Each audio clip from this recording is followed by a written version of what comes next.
Hello बच्चों, तो कैसे हैं आप सभी लोग। स्वागत है आपका हमारे चैनल एडू गुरु में।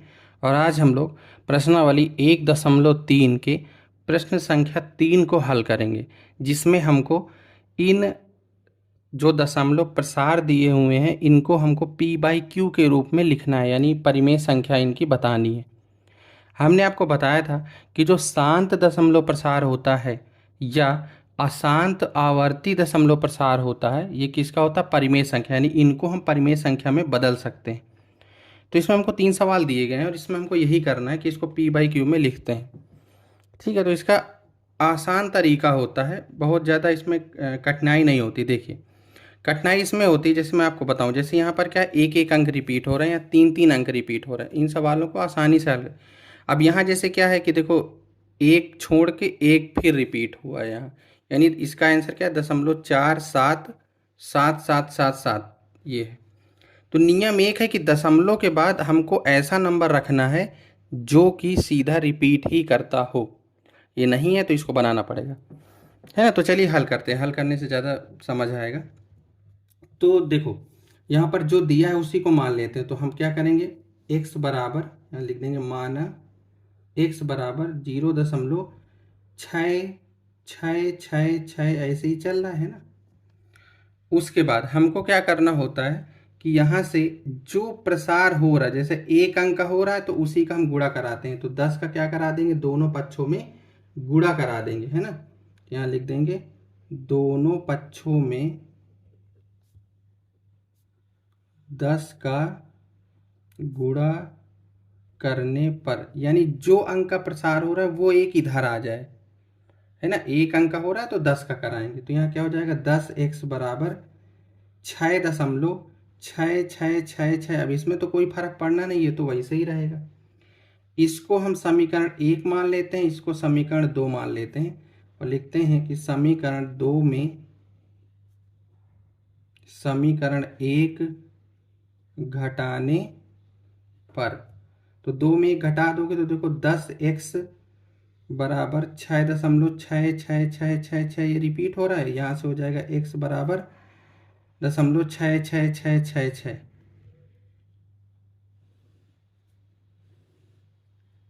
घटाओगे 10x में एक x चला जाए, कितना आएगा, 9x। और यहाँ देखो 0.666 वाला पार्ट और यहाँ से 0.66 वाला पार्ट पूरा क्या हो जाएगा, कट जाएगा। कितना बचेगा, 6। तो x बराबर क्या होगा, 6/9। ठीक। अब उसके बाद x बराबर ही ये है और x बराबर ही, यानी कि इसका जो p/q रूप होगा वो कितना होगा, 6/9। समझ लो, यही हमारा क्या हो जाएगा, उत्तर। ठीक है।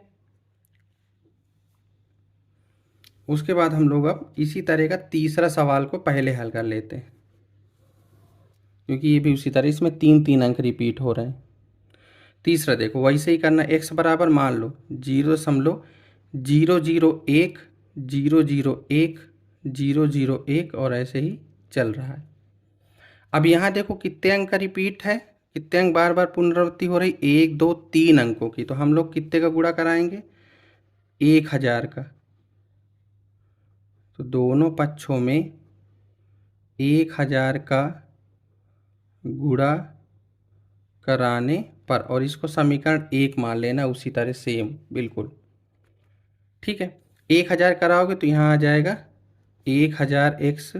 1000x बराबर, और यहाँ पर देखो 3 अंक निकल जाएंगे तो क्या आएगा, 1.001 001 ऐसे ही चलेगा।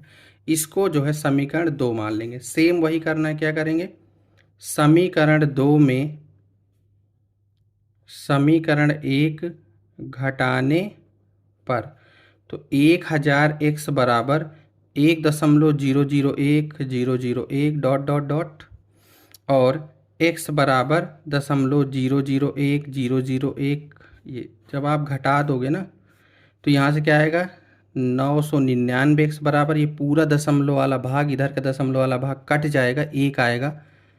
तो x बराबर 1/999, ये उत्तर होगा। ठीक है। इसमें अगर डायरेक्ट उत्तर निकालना, हालांकि आपको तो हल करना पड़ेगा जब आएगा, लेकिन मैं आपको आंसर की जांच के लिए बता दूं कि जब भी देखो, समझना थोड़ा सा, अगर हमारा x बार है, ठीक है, और इसका हमको p बाई क्यूब बताना है, तो क्या आएगा x बाई 9। ठीक, अगर यहाँ पे दो हैं, जैसे एक्स वाई बार दोनों में बार लगा है, तो क्या आएगा एक्स वाई बाई 9। यानी जितने में बार लगा हो उतने ही 9 नीचे लगाने होते हैं। अगर एक में लगा है तो एक, दो में लगा है तो दो, तीन में लगा है तो 999, चार होगा तो 9999, ठीक है, और ऊपर वही संख्या होगी। लेकिन शर्त ये है कि यहाँ पर सीधे दशमलव के बाद ही ये शुरू हो गया हो, दशमलव एक्स वाई बार, सीधे कोई अंक ना हो, ऐसी सिचुएशन नहीं होनी चाहिए। ठीक, अब यहाँ हमको एक एक्स्ट्रा काम करना पड़ता है, इसको दो तरह से लगाया जा सकता है, लेकिन मैं आपको आसान तरीका बताता हूँ जिसमें आपको बहुत ज़्यादा दिमाग नहीं लगाना।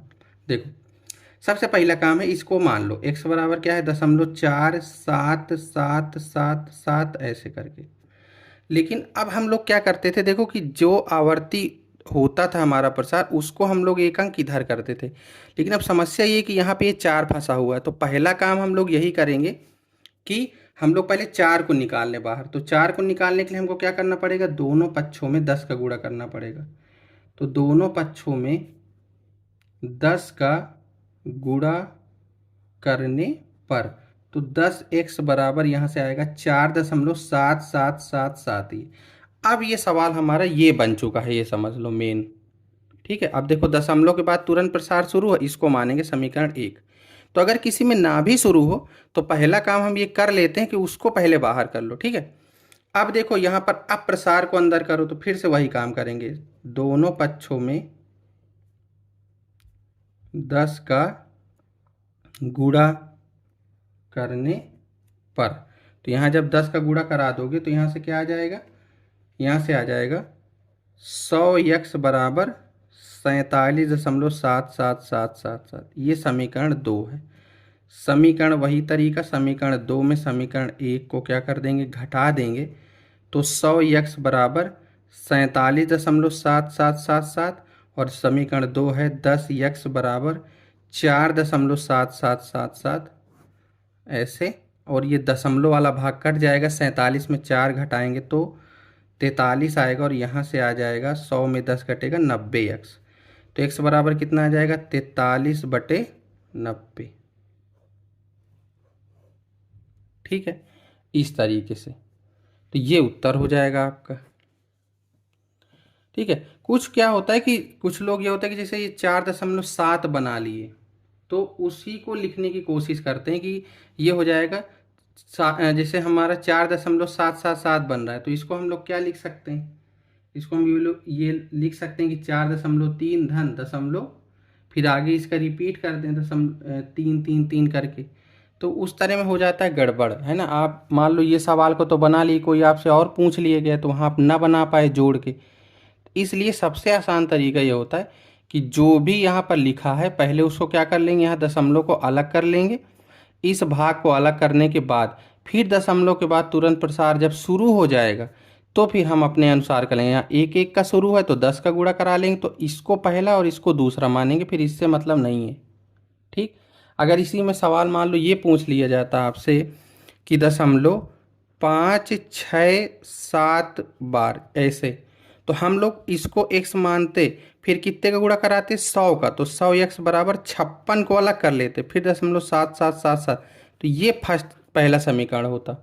फिर यहाँ 10 का कराते तो अब 1000 में 100 घट जाता।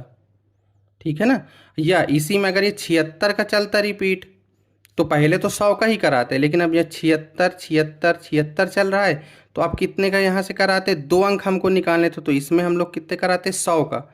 जब 100 का हम लोग कराते ना तो ये क्या बन जाता 10,000, तो 10,000 में से 100 घटाते। ठीक है ना, तो इस तरह से आपको 2 बार इसमें कराना पड़ेगा, लेकिन आपको कोई इधर उधर का दिमाग नहीं लगाना। पहली बार हमको जो संख्या पुनरावृत्ति नहीं हो रही है उसको हम लोग इधर अलग कर लेंगे, उसके बाद जो इधर की संख्या है उनमें हम लोग पूरा करेंगे। ठीक है, तो ये थे प्रश्न संख्या 3 के जो 3 सवाल इसमें दिए गए हैं।